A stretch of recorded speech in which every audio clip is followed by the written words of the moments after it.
week, we like to find new ways to get healthy. So with me today is Lizzy Rowden. She's a registered dietitian at Portneuf Medical Center.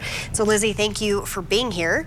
So first of all, kind of talk about a little bit between the difference between a nutritionist and a dietitian. What are some of the key differences there? Yeah, so all dietitians are nutritionists, but not all nutritionists are dietitians. So dietitians are medically trained, and they have a whole bunch of different educations and accreditations. So to become a dietitian, you have to first complete a graduate degree in nutrition sciences, and then now, since it's the year 2024, you have to have a master's degree as well.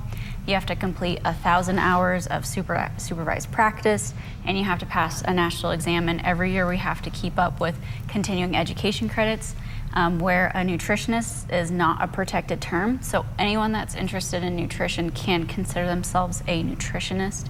So there's no formal education, there's no accreditation. Nutritionists can be very knowledgeable, but if you want to focus on something with like a specific medical disease state, it's best to look for a dietitian because we are medically trained. Okay, so when we're talking at ways, to get healthy and maybe some resources to help do that, how would you know whether I need to talk to a nutritionist or whether I should talk to a dietitian? I think it just really depends on what your goals are and what you find valuable in the person giving you that care. So if you want someone, again, if you have a specific medical condition, that's where a dietitian can help. But kind of general information, dietitians can help with general nutrition, but nutritionists can be a helpful resource as well. Again, just depending upon what their education is, what they're interested in, do they work best with you, those sorts of things. Okay, and since you are a registered dietitian, what are some things that you're able to help people with, some benefits for people to come to a dietitian and to talk to people like you?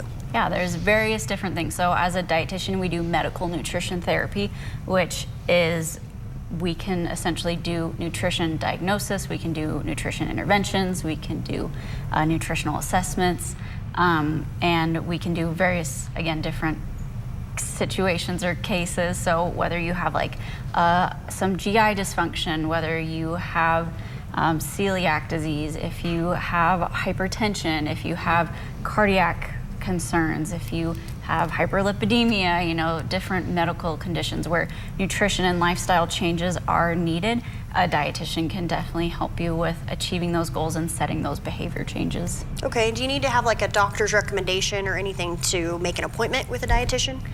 It really just depends on the clinic. I'm pretty sure at our clinic we do have to have a referral sent over from a doctor to meet with one of the dietitians. Okay, excellent. Lizzy, thank you so much for being here. We appreciate it. That's all great information.